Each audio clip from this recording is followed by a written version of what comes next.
The Democrats are getting desperate. They are trying to undermine our president by going after his children now. President Trump's daughter Ivanka is being bashed for just holding a seat at a G20 meeting, despite being a White House employee and despite being involved in the issue that she was talking about there at G20. While Donald Trump Jr. is taking heat for reportedly meeting with a Russian lawyer. Is this much ado about nothing? Let's let our experts decide. Joining me, again, Washington Times columnist Madison Gesiotto and GOP Communications strategist Adam Goodman. All right, Adam, I read the story that came out in the New York Times, and when I saw that headline, I thought it was going to be good, right? I thought they were going to deliver on something. But instead, Adam, it seemed much more the same. A lot of speculation, a lot of innuendo. So he had a meeting, Donald Trump Jr. that is, with someone who had what some believe may have been connections to Russia, but none of that entirely has been confirmed. So he took a meeting, and it didn't seem to go so well, and that was the end of it. What is your impression of it, and is he in fact in trouble as a result of this? Well, as a veteran of many campaigns, I can tell you we get information all the time from all sorts of sources to try to, you might say, understand what we're up against. And I think in this particular case, I have two words for it, Trish.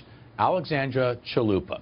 Alexandra Chalupa was the operative who gave information after conspiring with the Ukrainians up to the ambassador of Ukraine with information she ended up giving the DNC and the Clinton campaign, and then was encouraged to have a meeting or to arrange a meeting between the DNC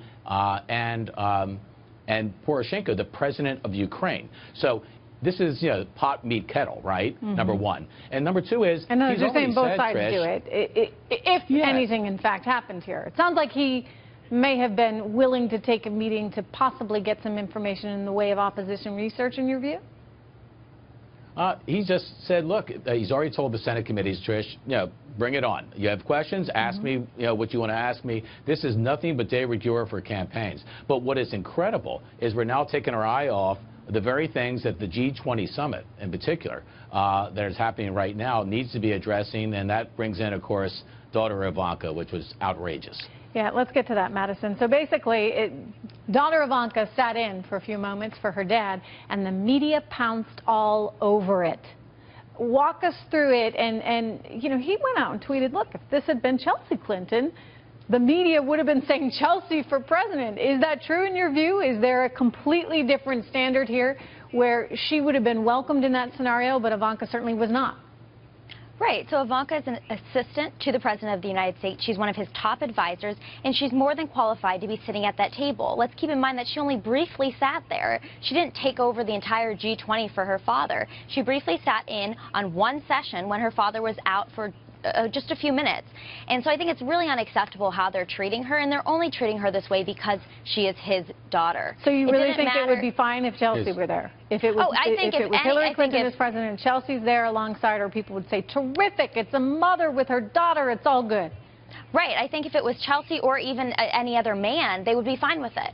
And I think what's really sad about this is that they would put Chelsea forward as a future presidential candidate, as a, you know, a leader of female empowerment. And we should be empowering all women, not just the ones that have the same political views as us. And so I think it's very disappointing to see so many on the left that come forward saying, you know, I support diversity and, you know, I support female empowerment, but they're not supporting it in this case when Ivanka is taking on an incredible role, an unprecedented Adam, role in the White House. Right? They used to like, the media liked Ivanka, and they thought she was terrific. But I guess that was back when she was considered a member of the left. Yeah, I think it's really sad about it is they want her to sit still and be quiet instead of, you know, making a difference. And something she said to Ansley, which I think applies here back on Fox and Friends in June, is it's much easier to criticize than it is to actually dive in and do and affect change and move the ball forward. Adam? All I can say is they might still like Ivanka, but they don't like Daddy.